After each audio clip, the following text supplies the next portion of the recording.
उत्तराखंड प्रवक्ता स्क्रीनिंग परीक्षा की तैयारी करने वालों का मेरे चैनल चारू चंद्र पर स्वागत है। आज मैं आपके लिए लेके आया हूँ टीचिंग एप्टीट्यूड के अंतर्गत महत्वपूर्ण फैक्ट। इन फैक्टों को हम यहाँ पर शॉर्ट ट्रिक के माध्यम से आसान तरीके से याद करेंगे। तो अधिक समय न लेते हुए आइए शुरू करते हैं आज का टॉपिक। तो इसमें सबसे पहले हम बात करेंगे कि ऑपरेशन ब्लैक बोर्ड कब शुरू हुआ। तो ऑपरेशन ब्लैक बोर्ड 1987 को यह कार्यक्रम शुरू हुआ। और इसको हम याद कैसे करेंगे? इसको हम याद इस प्रकार से करेंगे, क्योंकि इसमें आप देखें कि ये सन कितना है आपका 1987। इसमें ये घटते क्रम में 9 है, 8 है और 7 है। 9 के बाद 8 आएगा, 8 के बाद 7 आएगा। हालांकि जो ऑपरेशन ब्लैक बोर्ड का जो सन है वह 1987-1988 संयुक्त रूप से ये सन विकल्प में भी आ सकता है। तो उस कंडीशन में 1987 और 88 वाला जो विकल्प होगा वो सही होगा। लेकिन यदि 1987, 1986, 1989 ऐसे विकल्प आते हैं तो उस कंडीशन में 1987 वाला विकल्प सही रहेगा। और इसमें इसे याद करने का जो तरीका है, तो इसमें 1987 में ये 9 है, 9 के उल्टे क्रम में 8 है, 8 के उल्टे क्रम में 7 है। तो 9, 8, 7 करके हम इसको याद कर सकते हैं। इससे हमारा जो कन्फ्यूजन है वो नहीं रहेगा। और एक क्वेश्चन इसमें ये इम्पोर्टेंट है कि जो ऑपरेशन ब्लैक बोर्ड है, इस ऑपरेशन ब्लैक बोर्ड को किस शिक्षा या किस इसकी संस्तुति कब दी गई? ठीक है, इस ऑपरेशन ब्लैक बोर्ड की जो संस्तुति है या सिफारिश किसने की? इसका उत्तर है 1986 की नई शिक्षा नीति। 1986 की नई शिक्षा नीति में ऑपरेशन ब्लैक बोर्ड कार्यक्रम पर बल दिया गया और उसी के आधार पर 1987 को ऑपरेशन ब्लैक बोर्ड शुरू होता है। और इसके बाद अगला क्वेश्चन है आपका सर्व शिक्षा अभियान SSA, ये कब शुरू हुआ? बहुत इंपॉर्टेंट क्वेश्चन है। तो सर्व शिक्षा अभियान SSA आपका 2001 में प्रारंभ हुआ।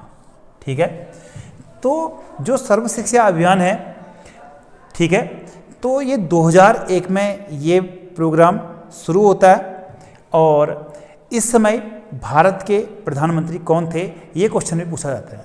तो सर्व शिक्षा अभियान जब शुरू हुआ 2001 में, उस समय भारत के जो प्रधानमंत्री थे वो अटल बिहारी वाजपेयी थे। वो थे आपका अटल बिहारी वाजपेयी थे।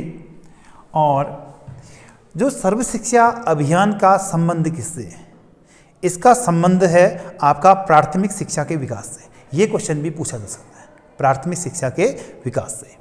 ठीक है, तो और इसमें जो 6 वर्ष से लेकर 14 वर्ष के जो छात्र हैं वो इस के अंतर्गत लाभ पाते हैं। और वर्तमान में इसके तहत कक्षा 1 से लेकर कक्षा 8वीं तक के जो छात्राएं हैं वो इससे लाभान्वित हैं। और अभियान के तहत अभी तक हमारे स्कूलों में कक्षा 1 से लेकर कक्षा 8 तक के बच्चों को निःशुल्क पाठ्य पुस्तकें मिल रही हैं और निःशुल्क गणवेश मिल रहे हैं। ठीक है, तो ये 2001 में ये योजना प्रारंभ होती है और अटल बिहारी वाजपेयी उस समय क्या थे? प्रधानमंत्री थे। तो अगला क्वेश्चन है आपका RMSA, इसको कहते हैं आपका राष्ट्रीय माध्यमिक शिक्षा अभियान। ये कब प्रारंभ हुआ? ये हुआ आपका 2009। ठीक है, ये आपका इसके तहत जो माध्यमिक स्कूल उनको इसमें जोड़ा गया है। तो इसका उद्देश्य माध्यमिक शिक्षा का उत्थान करना है और ये प्रोग्राम 2009 से प्रारंभ हुआ। ठीक है, और इसके बाद अगला क्वेश्चन है आपका समग्र शिक्षा अभियान। समग्र शिक्षा जो अभियान है वो कब प्रारंभ हुआ? ये हुआ आपका 2018 से। कब से? 2018 से। तो इस प्रोग्राम को का शुभारंभ वो हुआ 24 मई 2018 को, 24 मई 2018 को। और ये जो अभियान है इसमें जो पूर्व प्राथमिक जो शिक्षा है, पूर्व प्राथमिक शिक्षा से लेकर माध्यमिक स्तर तक की जो शिक्षा है वो इसके अंतर्गत आती है। तो इसका ये क्वेश्चन एग्जाम में पूछा जा सकता है, जो समग्र शिक्षा अभियान है वो किस स्तर से किस स्तर से जुड़ा है? तो ये आपका पूर्व प्राथमिक स्तर से, और पूर्व प्राथमिक का अर्थ है कक्षा 1 से पहले जो आंगनवाड़ी है, आंगनवाड़ी भी इससे जुड़े हैं। और आंगनवाड़ी पूर्व प्राथमिक में जैसे आंगनवाड़ी हो गई, और वहाँ से लेकर ये कक्षा 12 तक के जो छात्र छात्रा हैं वो इसके तहत लाभ प्राप्त करेंगे। कुल मिलाकर ये समग्र शिक्षा इसको इसलिए कहा गया कि इसमें पूर्व प्राथमिक जो क्षेत्र है उसको भी जोड़ा गया, और इंटरमीडिएट तक की जो कक्षाएं हैं उसको भी इससे जोड़ा गया। और साथ ही साथ इसमें एसएसए और रमसा इनको भी शामिल कर दिया गया। तो पूर्व प्राथमिक स्तर से लेकर माध्यमिक स्तर तक, और एसएसए और रमसा सारी चीज़ें इसमें जोड़ दी गई हैं। और इसको 2018 को प्रारंभ किया गया, और 24 मई इसकी डेट है। 24 मई 2018 को ये डेट पूछी जा सकती है। और ये योजना आपकी 1 अप्रैल 2018 से शुरू हुई। और मतलब ये पूछा जाएगा कि इसका जो कार्य अवधि है वो कब से कब तक है? वो इसकी कार्य अवधि 1 अप्रैल 2018 से 31 मार्च 2020 तक, और इसका कार्य अवधि तय की गई। और इसके बाद अगला क्वेश्चन है आपका जो रूसा, ठीक है। रूसा का फुल फॉर्म क्या है? रूसा का फुल फॉर्म है आपका राष्ट्रीय उच्च शिक्षा अभियान। जैसे रमसा था आपका राष्ट्रीय माध्यमिक शिक्षा अभियान, इसमें आएगा आपका रूसा का फुल फॉर्म है राष्ट्रीय उच्च शिक्षा अभियान। तो ये आपका जो उच्च शिक्षा के उत्थान के लिए ये रूसा एक अभियान चलाया गया है, और यह केंद्रीय प्रायोजित योजना है। क्या है ये? केंद्रीय प्रायोजित योजना है। इसका जो प्रस्ताव है वो आपका यूजीसी का मिशन मोड कार्यक्रम के तहत ये प्रस्ताव लाया गया। ये क्वेश्चन इंपॉर्टेंट है कि रूसा का प्रस्ताव किसके तहत लाया गया? तो ये यूजीसी के मिशन मोड कार्यक्रम के तहत ये प्रोग्राम लाया गया। और यह किसकी योजना है? ये आपका केंद्रीय प्रायोजित, ये किस प्रकार की योजना है? ये केंद्रीय प्रायोजित योजना है। और इसमें जो उच्च शिक्षा, जो विश्वविद्यालय और जो महाविद्यालय हैं उनके उत्थान के लिए इस अभियान को चलाया गया। और ये भी एक इम्पोर्टेंट क्वेश्चन ये है, ये अभियान कब से प्रारंभ हुआ? ये हुआ आपका 2013 से। कब से हुआ? 2013। ठीक हो गया, ये बहुत इम्पोर्टेंट डेट है 2013। और इसमें यदि आपको इन डेटों को याद करना है तो सबसे पहले आप इसमें जो सर्व शिक्षा अभियान है, तो सर्व शिक्षा अभियान में जो कब प्रारंभ हुआ? 2001। कब प्रारंभ हुआ? 2001। और रमसा कब प्रारंभ हुआ? 2009। और 9 का दुगना कर दीजिए आप, 9 × 2, 9 दूना 18। 2018 में क्या हुआ? समग्र शिक्षा अभियान। और रूसा है वो 2013 में ये अभियान चलाया गया। और इसी क्रम में अगला क्वेश्चन है राष्ट्रीय ज्ञान आयोग। राष्ट्रीय ज्ञान आयोग का गठन कब किया? तो राष्ट्रीय ज्ञान आयोग का गठन हुआ आपका 13 जून 2005। 13 जून 2005। तो ये इम्पोर्टेंट डेट है, इसको भी आप याद कर लीजिए। और इसके जो अध्यक्ष हैं वो सैम पैत्रोदा हैं। इसके अध्यक्ष कौन है? ये आपके सैम पैत्रोदा हैं। और यह प्रधानमंत्री की सलाह हेतु एक उच्च स्तरीय संस्था ये बनाई गई। और इसका कार्य है आपका नीति निर्देश सुधारने की दिशा तय करना। और इस ज्ञान आयोग के कितने क्षेत्र हैं? 5। क्योंकि इस आयोग, इसको याद ऐसे करेंगे क्योंकि ये आयोग का गठन कब हुआ? 5 में हुआ। और पौसे आता है 5, और पौ से आता है पैत्रोदा। पैत्रोदा क्या हो गए? इसके अध्यक्ष हो गए, ठीक है। और इसके अलावा पैत्रोदा कौन हो गए?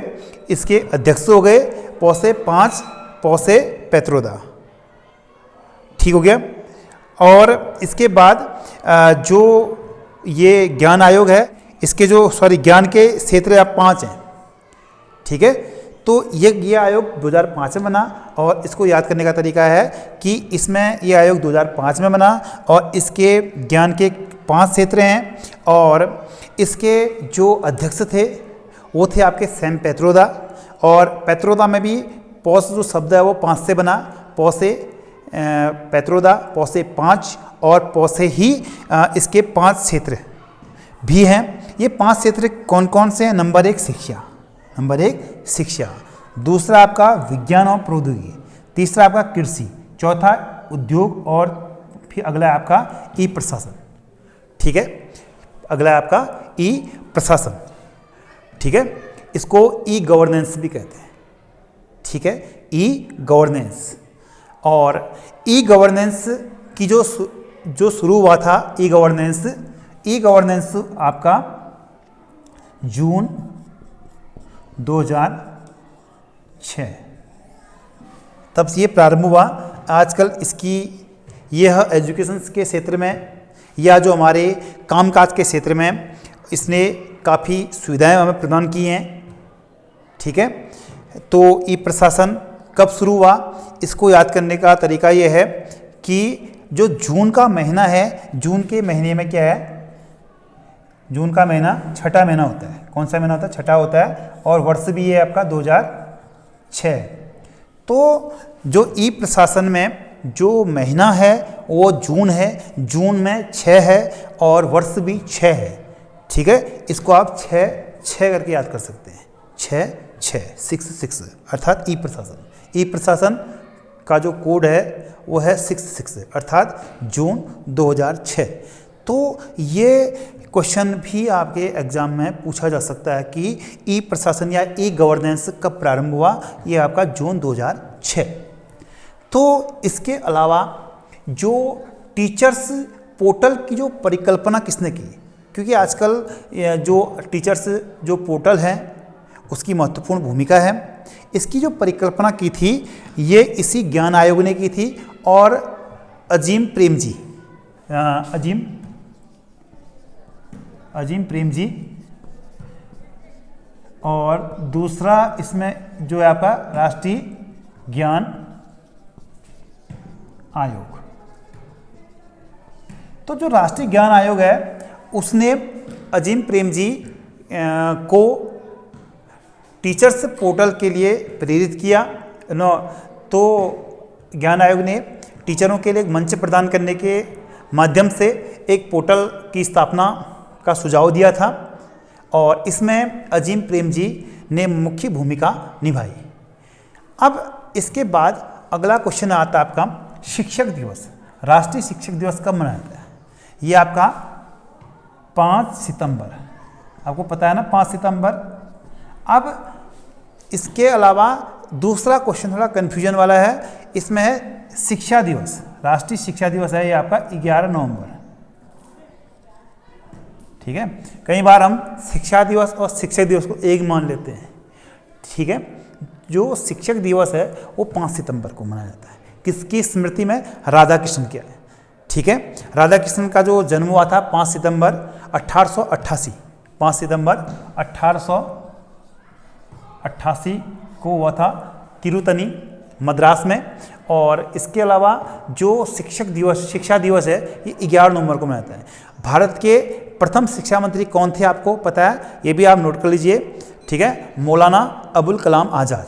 मौलाना अबुल कलाम आज़ाद तो भारत के ये प्रथम शिक्षा मंत्री थे और इनकी याद में 11 नवंबर को क्या मनाया जाता है? शिक्षा दिवस मनाया जाता है, क्योंकि इनका जन्म 11 नवंबर 1888 को कहाँ हुआ था? मक्का में हुआ था। कहाँ हुआ था? मक्का में हुआ था, ठीक है। तो याद करने का एक तरीका ये है कि जो शिक्षक हैं हमारे राधा कृष्ण, इनका जन्म भी 1888 में हुआ था और जो हमारे मौलाना अबुल कलाम आज़ाद हैं इनका जन्म भी 1888 में हुआ था। और तभी ये, अब इसमें एक क्वेश्चन और जोड़ दीजिए, अंतर्राष्ट्रीय या विश्व शिक्षक दिवस कब मनाया जाता है? विश्व शिक्षक दिवस जो ये 5 सितंबर है ना, 5 सितंबर में एक महीना और जोड़ दीजिए, ये आपका 5 अक्टूबर 5 अक्टूबर को मनाया जाता है आपका विश्व शिक्षक दिवस। ठीक है, तो एक अगला बिंदु यह है कि एजुसेट क्या है। ये एजुसेट क्या है? ये आपका शिक्षा के विकास के लिए एक उपग्रह है। क्या है? एक उपग्रह है। किसके लिए है? ये आपका शैक्षिक उपग्रह है। इसमें एक डेट पूछी जाती है। जो एजुसेट है, एजुसेट कब लॉन्च हुआ? बहुत इंपॉर्टेंट क्वेश्चन है। ये आपका 20 सितंबर 2004, ये आपका 20 सितंबर 2004 को ये लॉन्च हुआ। तो इसको आप याद कैसे करेंगे? इसको आप याद ऐसे करेंगे क्योंकि जो एजुसेट है वो किसका है? शिक्षा। तो शिक्षा हम चारों दिशाओं में प्रदान करते हैं। कितनी दिशाओं में प्रदान करते हैं? चारों दिशाओं में, चाहे ज्ञान का कोई भी क्षेत्र हो। ठीक है, लेकिन हम जो शिक्षा देते हैं वो कितनी दिशाओं में देते हैं? चारों दिशाओं में देते हैं। तो चारों दिशाओं से बना 4।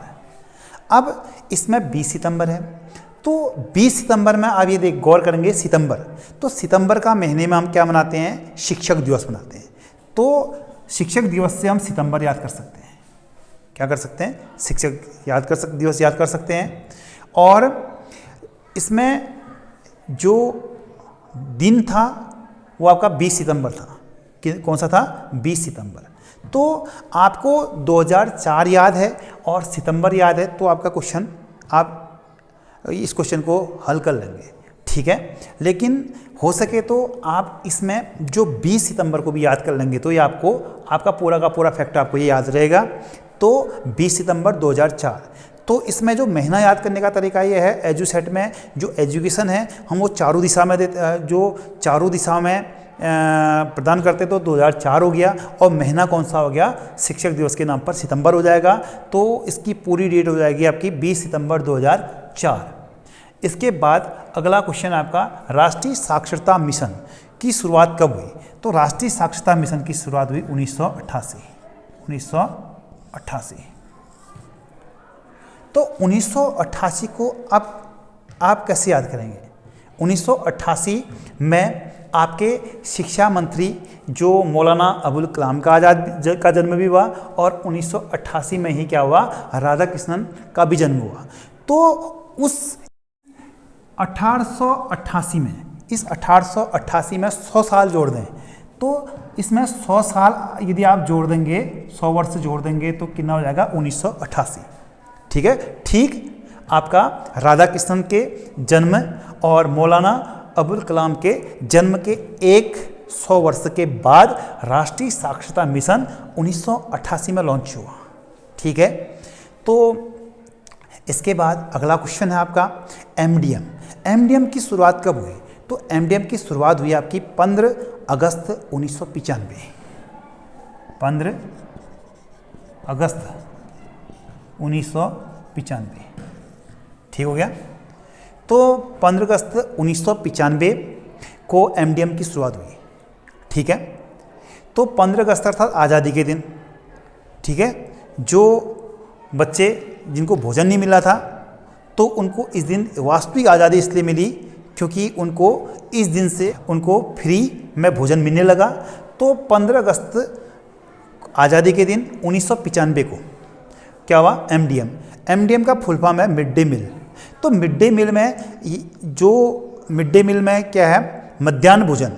तो मिड डे मील या मध्याह्न में मध्याह्न में आप इस 5 को ले सकते हैं।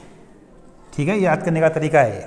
ठीक है, तो ये जो 5 है, जैसे हमारी जो संख्या होती है 1 से लेकर 10 तक होती है, और इस 1 से लेकर 10 तक की जो संख्या होती है उसमें जो सबसे बीच का जो अंक है, जो मध्य में है, क्या है, जो मध्य में है या बीच में है। बीच में होने के कारण इसको मध्याह्न भी कहा गया और मध्य भी कहा गया। तो मध्य में क्या है, 5 है। तो कभी कभी विकल्प इस रूप में आता है 1994, 1995, 1996, 1997। तो आपको थोड़ा कन्फ्यूजन हो जाता है। तो उस कन्फ्यूजन को दूर करने के लिए आप ये कल्पना कीजिए कि जो मध्याह्न है, मध्याह्न में जो अंक हैं 1 से लेकर 10 तक, उस मध्याह्न में सबसे मध्य में जो अंक है वो 5 है। तो 5 से बनेगा 95, 5 से बनेगा 95। और इसी एमडीएम के 15 अगस्त को 1995 को ही इंटरनेट भी शुरू हुआ। 15 अगस्त 1995 को ही क्या हुआ, इंटरनेट सेवा की शुरुआत भी हुई। तो एमडीएम भी 15 अगस्त 1995 को शुरू हुआ और इंटरनेट भारत में भी 15 अगस्त 1995 को शुरू हुआ। ठीक है, अगला क्वेश्चन है आपका, भारत शिक्षा को भारतीय संविधान में क्या माना गया है। विकल्प आएगा, मौलिक अधिकार आएगा या मौलिक कर्तव्य भी आएगा, या दोनों, इसके दोनों आएगा या इनमें से कोई नहीं। तो जो शिक्षा को संविधान में क्या माना है, नंबर 1 मौलिक अधिकार, नंबर 2 मौलिक कर्तव्य। तो मौलिक अधिकार और मौलिक कर्तव्य दोनों या दोनों में से कोई नहीं। तो इस प्रकार का विकल्प आने में इसका जो उत्तर है ये मौलिक अधिकार भी है और मौलिक कर्तव्य भी है। मौलिक अधिकार भी है और मौलिक कर्तव्य भी है। तो मौलिक अधिकार के रूप में भारतीय संविधान में अनुच्छेद 21 को जोड़ा गया, अनुच्छेद 21A जोड़ा गया। और कर्तव्य के रूप में जो आपका आर्टिकल 51 है, ठीक है, आर्टिकल 51 जो क है 51, ये आपका मौलिक कर्तव्य भी है। तो 51 क किससे संबंधित है, आपका 51 क मौलिक कर्तव्य से संबंधित आर्टिकल है। पहले मौलिक कर्तव्य 10 थे, लेकिन जो 11वां मौलिक कर्तव्य शिक्षा का जोड़ा गया। इसके बाद जो शिक्षा है उसमें 21A, जो 21A है वह मौलिक अधिकार के रूप में जोड़ा गया। और इसके लिए 86वां संविधान संशोधन हुआ और वर्ष 2002 में। तो 86वां संविधान संशोधन किससे संबंधित है, वो है शिक्षा के मौलिक अधिकार से। ये 86वां जो संविधान संशोधन कब हुआ, 2002 में हुआ। तो साथियों, आज का ये वीडियो हमारा जो टीचिंग एप्टीट्यूड से संबंधित था। यदि आपको ये वीडियो पसंद आया तो आप मेरे चैनल चारू चंद्र को सब्सक्राइब कर सकते हैं। धन्यवाद।